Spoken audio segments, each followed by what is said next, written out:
Welcome, everybody, back here at Veil of Sound with one of our regular Sunday interviews. And yes, we are closing in on the end of the year, and we still are not completely in festive mood. We are rather in an infested mood, and we got somebody here from, some people would say supergroup. Well, let's talk about that a little later. I'm very happy to have Levy from Living Gate here with me. So, Levy, thanks for joining. Thanks for having me. Good to be here. Thank you very much. Levy, I first always ask the same thing, like, where are we catching you right now? First off, at home? Yeah, I'm at home. I'm just at my, I have a room with all my guitars and stuff. And actually, Aaron, our bass player, is kind of staying over here. So I'm kind of taking up his space right now. Okay. He went out for a walk, so he should be fine with it. Oh, you have to be out for an hour if a girlfriend is coming over. No, none of that in this house.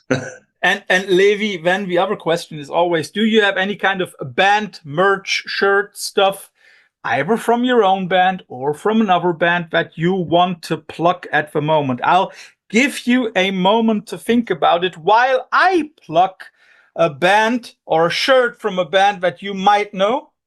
A little bit of Amenra. Oh yeah, there you go. There you go. I'm not sure what I'm wearing. I'm not wearing a band shirt. Anything else you want to plug? I don't know. There's not much around here except for guitars. Well, that is not necessarily band merch, unless it's a signature guitar. Definitely not. Yeah. Funnily, I also read somewhere that you what does it say? Levy plays Jackson guitars even though they never replied to his email. That's good, right? Yeah, it's a really good one. It's a really good one. Levy, I want to start with something that I basically wrote down in big capital letters for me. Old school death metal shall never die. Would you sign that one? I would, yeah. Let's hope so. I mean, otherwise we're kind of fucked. You are definitely doing the best you can. Would you agree that Living Gate is a kind of an homage to the genre? Kind of, yeah. It's definitely yeah, the music we make is soaked in the in the beginnings and in the roots of the genre. We don't want to copy anyone or copy any specific band or anything, but we still want to have a sound of our own in one way or another. But yeah, we do like to work with the ingredients that are kind of laid out in the grounds of old school death metal, for sure. Can you explain your fascination for the genre a little bit? To be honest, the first time I heard, I come from like a punk hardcore background. Like when I first started getting into music, I mostly listened to punk and hardcore bands. And the first time I heard Cannibal Corpse, I hated it. I didn't understand it at all. It was like the vocals, like what the fuck's going on? And it's but steadily, you start like all these little gates start opening up, and you allow music to become more and more extreme. And after getting into death metal, I've never encountered anything so extreme again that made sense, that didn't just sound ridiculous to me, even after listening to it for a couple times and giving it time to grow. So yeah, death metal is just the most extreme form of heavy music to me, and it's also a great way to kind of explore the technical side of playing music and playing heavy music. And it's very interesting to try and develop that and go down the rabbit hole of technical guitar work and everything. Yeah. It's funny that you mentioned punk and hardcore, because listening to some of the tracks, I think one is reminded of the roots that death metal had in hardcore back in the days. But so that's a very interesting thing for you to say. For everybody out there who might, unfortunately, not have listened to Living Gate, first of all, shame on you. Second of all, I think the sound, you speak about technicality, but one should not mistake you and Living Gate as a tech death band, right? It's no, we're not. We're not Archfire. Definitely not. We try to work within the limits of what we can naturally do. Like Wim doesn't play with triggers. We don't work with click tracks or grids or anything. So everything is kind of au naturel as best as we can. And of course, I'm also not. I'm no guitar virtuoso by any means, but Living Gate is the project where all of us kind of like try to expand the borders a bit of what we can do technically. If you want technical death metal, there's way better and faster and more complicated bands than us for sure. But Living Gate is kind of the face of what we can do technically. And that's also kind of cool about death metal as well, that you can, like you said, you can go really tech death metal, but you can also just have gory stompers like Obituary and that also. I like the two sides of it, like the interaction between those two sides of the genre is something that we like to play with in Living Gate for sure. So when you say a good old thumper, is there something where you can you say like, okay, that element should be there for it to be a good old-fashioned death metal track? What does it have to have? Or maybe give an example from your own recollection. That's what I mean with like the duality of it a bit. You can go super technical, like the some Morbid Angel. I think Morbid Angel is maybe a great example of having both those elements in there. They have really insanely fast, very technical, speedy stuff with crazy solos, and then you have a song like Where the Slime Live, which is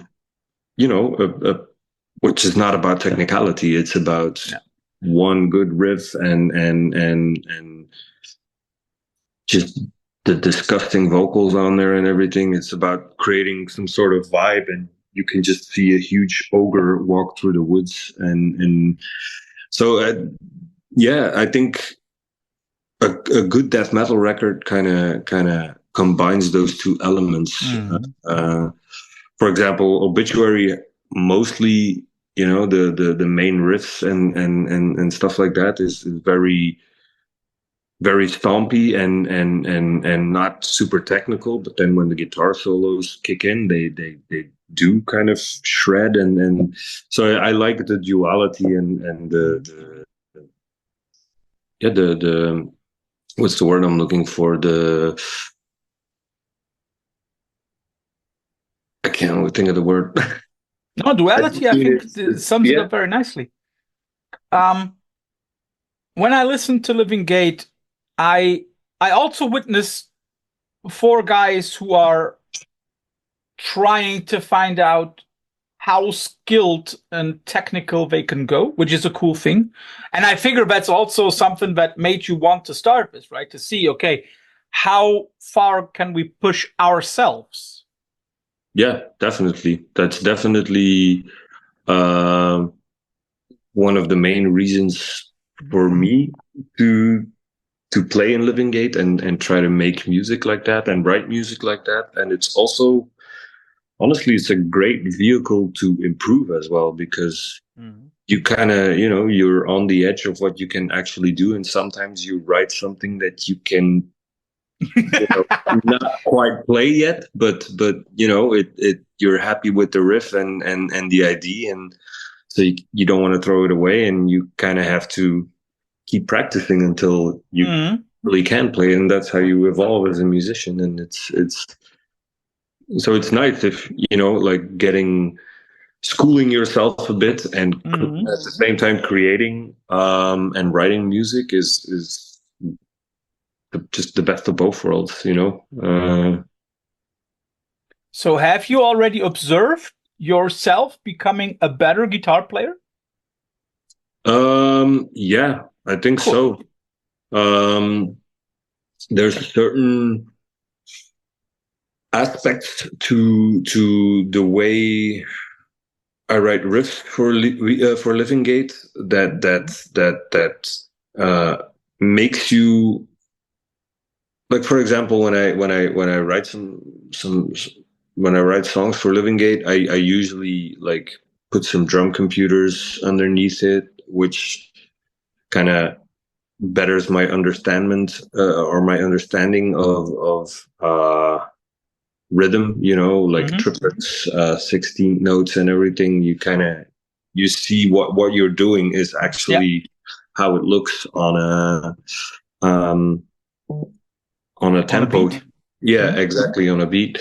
Same thing for, like, well, these days I record guitars left and right, and you can start playing with harmonies and everything. So in that sense, it's definitely given me a better understanding and pushing my creativity while writing. Can you give us a song where you say, okay, I could not have played that 5 years ago? On the new record? 5 years ago, I think there's only 3 or 4 on there that I would have been able to play 5 years ago. Okay. Yeah, especially like To Cut Off the Head of a Snake is very technical for me at times. There's a couple of them in there. I mean, it's there's also a big difference between being able to play something and being able to play something relaxed and tightly, without, sweating your butt off. Yeah, exactly. Or getting a tennis elbow. Yeah, I know. Yeah, I know what you mean. Yeah. So, but that also then goes into what you've already said before, this technical aspect. And there I have a question, because that came up when I listened to it, and something that was popping in my head already for a few years. When it comes to especially old school death metal, would you say what we are talking about technical aspects versus power, or technical aspects with power? I would say it's with power. Definitely for Living Gate, because we, like I said, our drummer doesn't use any triggers, so everything he does is he relies on a lot of power. He can't, and again, like, like drummer of Nile blast beating at 240 BPM with triggers. I'm not, down talking. It's still amazing stuff, right? Yeah, exactly. But it's a very different way of. Yeah, it's humanly impossible to blast that fast with enough force. They play in a different way. There's a lot more technique behind it, while our drummer is more about brute force, I think. So yeah, it's the width power is definitely the case with Living Gate, I think. let's talk about the band as a lineup for a moment. You've already mentioned that your bass player is with you at the moment. And for everybody out there, Aaron is not any Aaron. It's Joop Aaron. So we have Joop, we have Levy here, who was in Amenra, who is in Wiegedood. We have members of Oathbreaker. Lennart Bosu is still in Amenra. How do you feel when people label Living Gate as a supergroup? I don't know, really. I don't pay too much attention to it because it's a weird term, because to me it's just, for musicians who appreciate each other's musicianship, making music, and I don't think that what we do besides Living Gate, or what we've done before Living Gate, also has a lot of impact on the music, for example, because all of this is a first for all of us. I think maybe the closest band that any of us are in is Wiegedood, because it's also very fast. It's more of a black metal thing, but it also has blast beats. It's a very extreme form of metal. Yeah. But like, for example, Job is kind of, it's beautiful in its own way, but it has nothing to do with the approach that Living Gate has. Yeah. So it's also not, it's not like all these guys from Job, Amenra, and all this doom sludge bands making another sludge band. And I kind of would understand the supergroup term a bit more there. But Living Gate is so different from everything else that we're in that I never think about it as, oh, we're a supergroup. It's I understand, of course, people make the link, and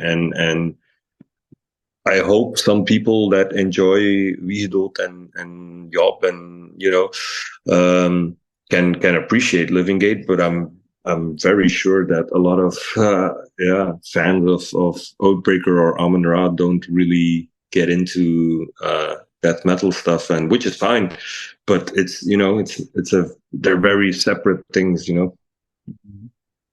Although I would still say that, of course, there will probably be a lot of hardcore fans from some of the bands that will also deservedly follow Living Gate. I hope so. Yeah. Like, it's just, if people enjoy what we do, there's it's like, I also follow or check out anything that Aaron Turner does, or it's I know. So it's can only hope some people like what we do. Yeah. But you don't feel as if you are pressured because of, for example, any kind of expectations that people place on Living Gate? No, not really. Good. I don't think we're not doing this to please. I don't think any of us ever do any band really to please anybody. It's always nice, of course, if people appreciate what you do, but I mean, like, sometimes for some records that we make, I really wonder myself, like, who is going to listen to this? Well, if people listen to Colin's stuff, then they should be open enough to listen to Living Gate. Shout out to my friend Van Eckhout. Before anybody says that as it is, I love Colin for everything he does. But if you like Amenra and Calvary, then you also probably should be able to check out Living Gate. Check it out, yeah. There is also something that strikes me when we talk about expectations. There is something that strikes me about Living Gate, and that is very interesting. On the one hand, we're talking about a band that is definitely making music, old school death metal music, in a somewhat traditional approach. but at the same time, you definitely try not to fulfill expectations. How does that paradox, not fulfilling expectations, but going a somewhat traditional route, how do those two things work together for you? I think it's a question of not trying to put any labels or constrictions on what we make. For example, there's the outro of the Suffer as One, the title. Yeah. I remember we had the part figured out, and Leonard added some extra notes in the studio, which all of a sudden made it sound very ISIS-like to me and to the rest of the band, and which is very not death metal. Yeah. But we always the question is always like, is it good, and do we like it, and does it have a place on the record? And it's not, is it death metal enough, or is it this or that? It's just, do we think it has a place here or not? And do we appreciate the vibe that it has? And if the answer is yes, then we're going to go for it. But it's never about fitting a certain, criteria to be a certain genre, or, What also struck me about especially Suffer as One, and especially about the outro of that song, it is the last track on the A side of the record. I'm very sure when you recorded it, it was not clear whether it would be side A, side B.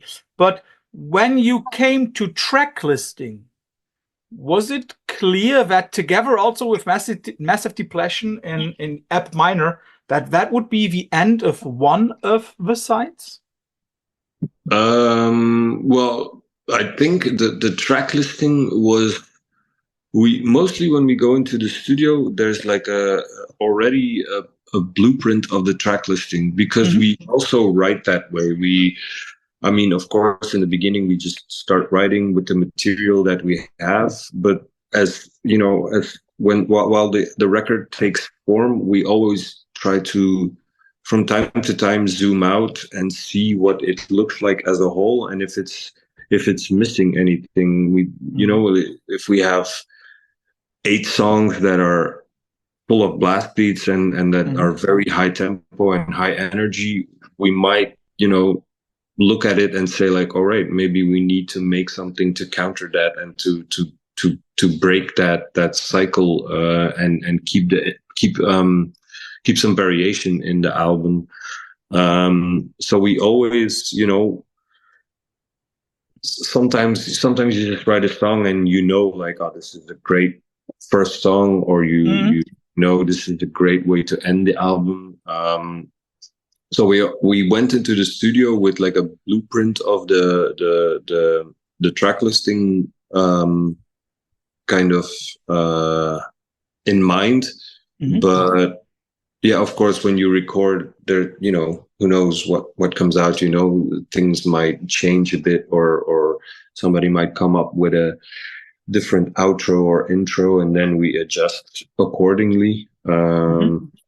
But we just thought that was a good way to end the A side for sure, and to have the bass intermezzo from Aaron be the first track on the B side.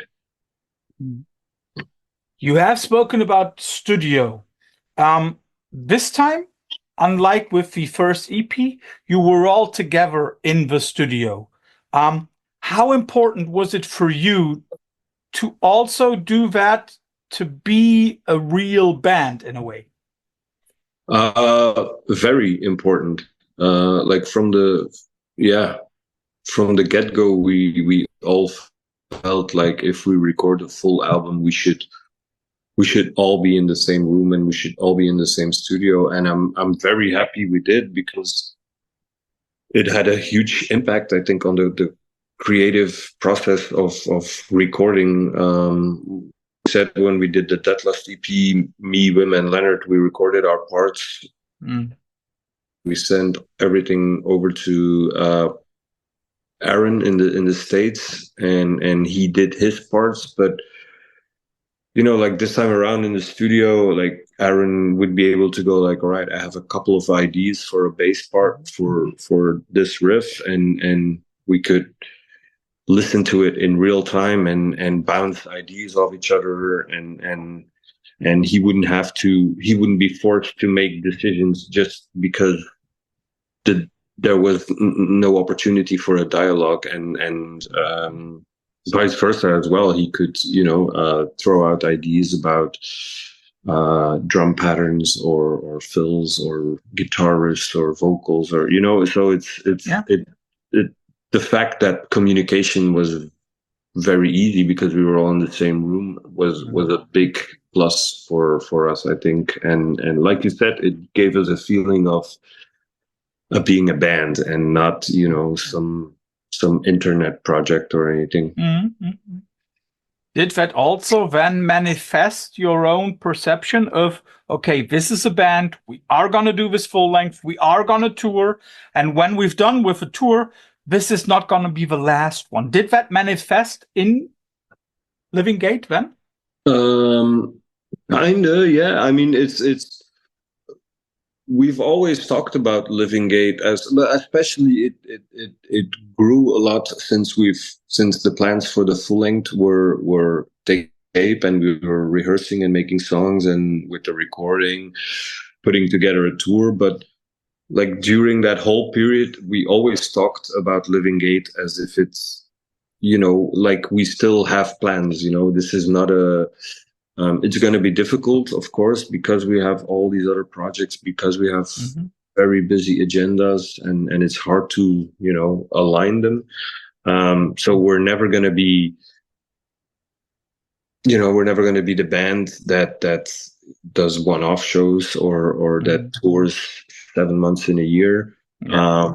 But we definitely, we're very much looking out to get the most out of it and do the tours when we can and write music when we can. And yeah, we love playing these songs together, playing music together as people. And so, yeah, we definitely want to, there's been talks of how do we see Living Gates. I'm in too many bands. How do we see Living Gate evolve in the future, and what can we do? That's definitely something that sounds very very promising. You are not only one of the guitar players in Living Gate, not only the vocalist, you also write the lyrics. So of course I want to ask about them as well. Some of the tracks contain some classic death metal imagery. For example, hunting maggots. That is like, okay, that is those are death metal lyrics the way we think of them. We got maggots, we got parasites, we got grotesque perversion of life. So also the usage of words. Yeah. Is that something that you like to play with? Death metal words and images? Not too much. Okay. I like, it's honestly, it's not easy for me because I don't.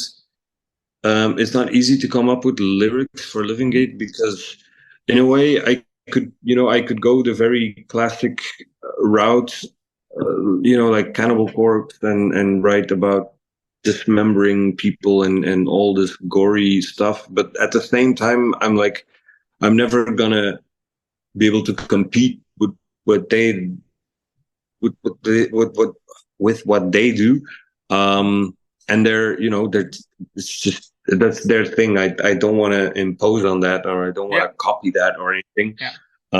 But at the same time, it's also, it's a death metal record. It's super aggressive and supposed to be brutal. So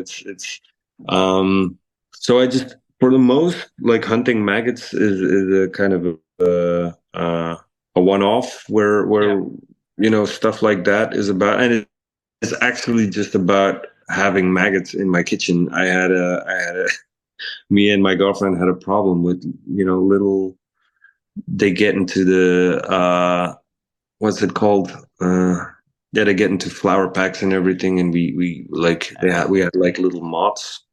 Yeah. So that song is really about me and my girlfriend trying to fucking disinfect the kitchen. But other than that, most of the lyrics are kind of having is more observational stuff. Like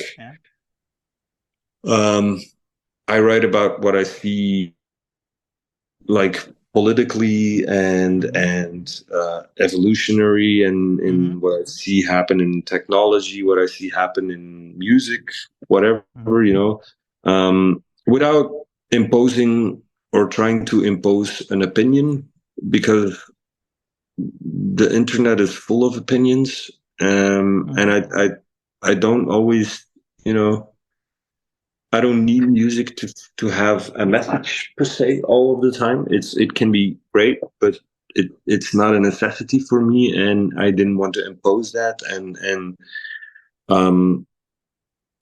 pick a side and on any issue, So there's a lot of observational stuff in there, just me saying how crazy AI is and the things that are happening around us. Yeah. It's very interesting that you mention AI, because I also have a feeling as if you try to look at the future of mankind in a way that, well, if we're realistic, then it is just the way that you say in atoms and particles. We are atoms and particles. That's all there is. And for example, then you talk about in ones and zeros, you talk about man versus androids. So when you look at the future of mankind, is it a bleak version? I don't know. See, that's what I don't want to. I don't want to impose like my because that's the thing. I don't know. Like it could be horrible and it could be wonderful at the same time. Who knows what the future is going to look like, and it's probably going to be somewhere in between, because there's good sides to all the things that are in the lyrics of this record, like the observations I make, and there's bad sides to it, and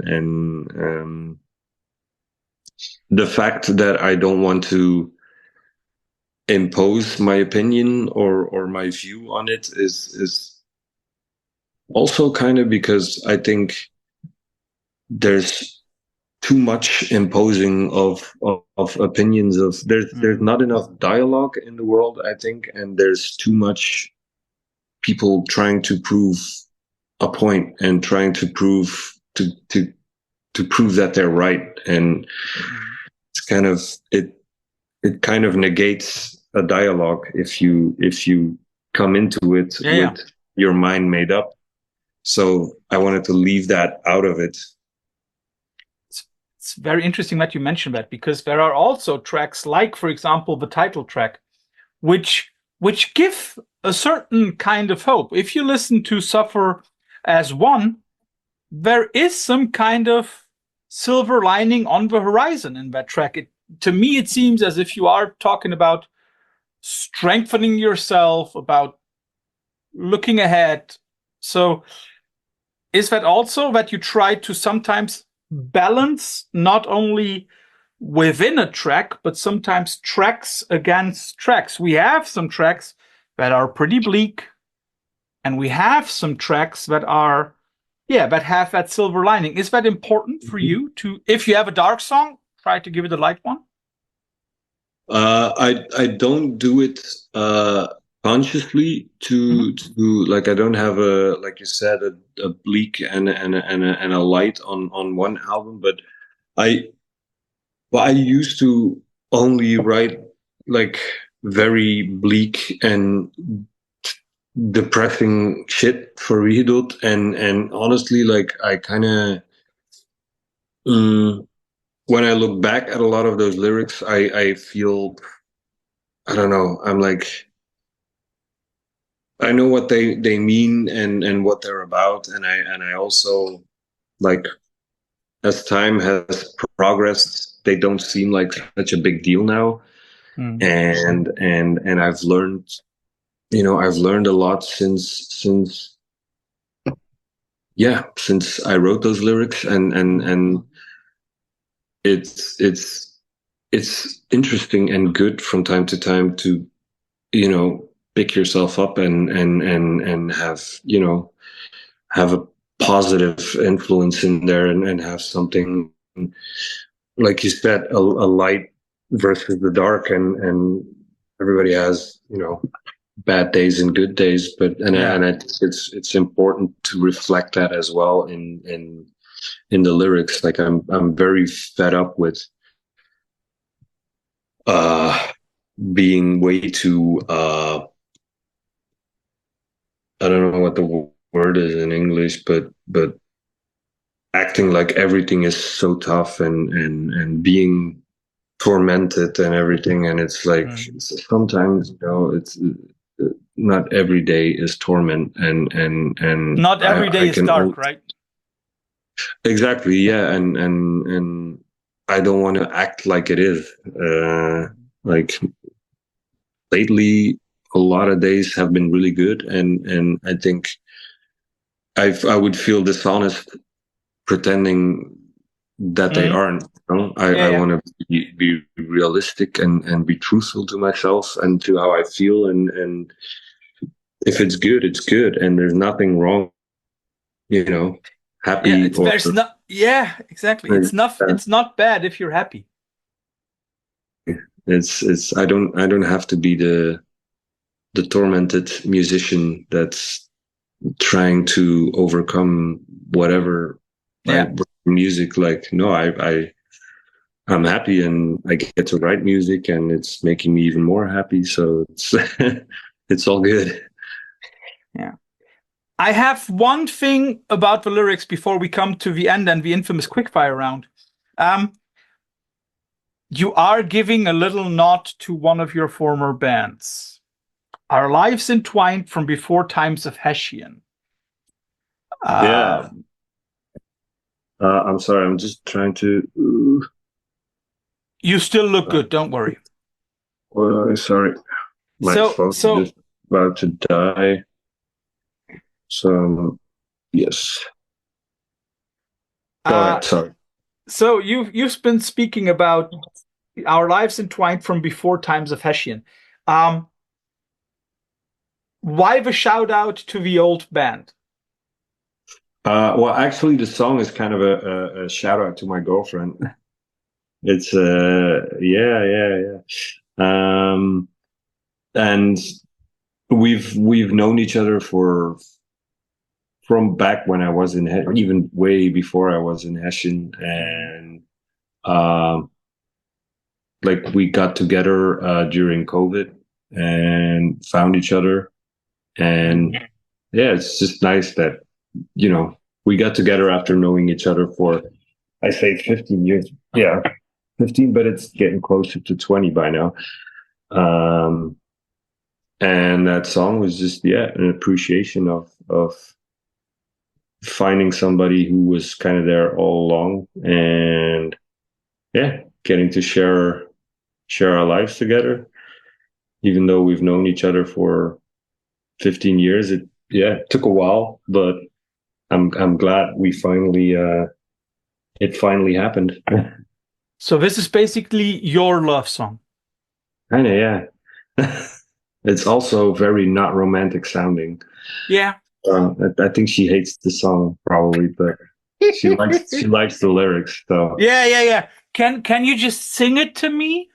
Not. Yeah, I should just make an acoustic version, maybe. Yeah, and then at a concert, be like, "Oh, I'll do this for my girlfriend. Could you please put your phones up?" Yeah. Yeah. And I bet she wouldn't like that one as well. So, Levy, first of all, thanks for all the insight into the record. Thanks for all the details and the cool talk about old school death metal and what it means to you. But nobody leaves the Veil of Sound interviews without having to go through the infamous quickfire round at the end. You will always get two alternatives. I chose to go the classic route of giving you more or less always two records by a band, and you choose.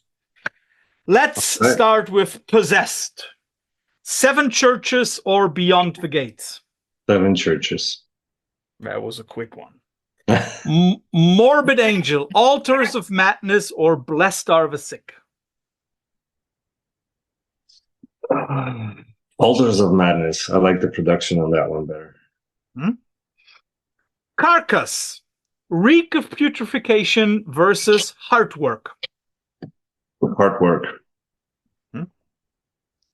I was first thinking about Putrefaction versus Surgical Steel. Would have that made a difference?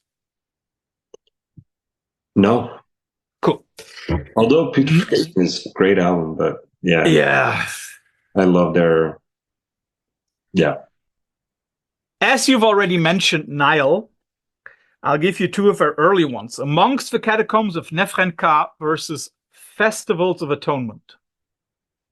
I don't know Festivals of Atonement. I've never listened to that one, so I'm just gonna go with Catacombs. Catacombs. You have mentioned in some of the press releases that you also like some modern death metal. So I'll give you 2 mold. Primordial Malignity versus The Enduring Spirit.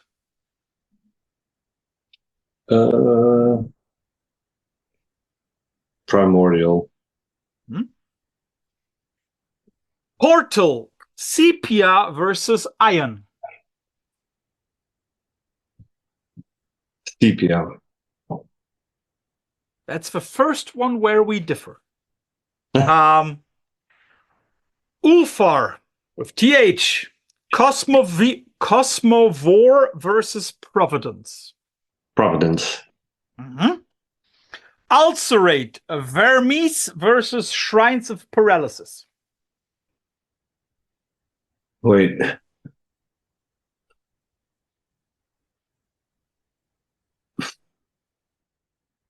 Paralysis. Pyron, Exhaust versus Mother of Virtues. Exhaust is the new one. Yeah, let's go with that one. And the question that everybody is talking about at the moment, Blood Incantation. Do you like the ambient side or the death metal parts?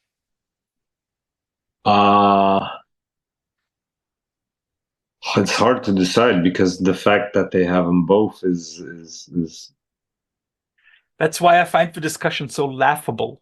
Yeah, I'll go for the ambient parts because I appreciate that they, step out of their cocoon. Yeah, and I also have to say, if you listen to the new record, it combines both sides perfectly. Really Levy, good, the new record. Yeah, it's really good, right? Together with that Pyron record, it's my death metal album, or let's say modern death metal album of the year, definitely. So that Pyron album is amazing, and Blood Incantation as well. If I had to choose some old school death metal, I think Living Gate would be top 3, definitely. Really, really good album. Perfect. So, thank you. Levy, thanks for your time. It's already past 9 o'clock, so here in Europe. So thanks for your time. Enjoy the rest of your evening.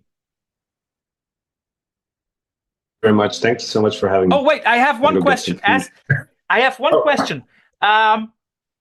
This will be released in December. So, favorite Christmas song? Favorite Christmas song? And if you now say Last Christmas, then I'm going to vomit. No, I'm not going to say a Christmas song, but I'm going to say a Christmas record. Mark Kozelek. From Sun to Moon. He has a record with Christmas tunes, and I always listen to it on Christmas. That's a good one. And it's great. It's all the classics, but like less kitschy. Yeah, that's true. That's true. It's great. Levy, thanks for your evening. Enjoy the rest of the night. Bye-bye. Thank you very much. Have a good night. Bye. You too. Bye.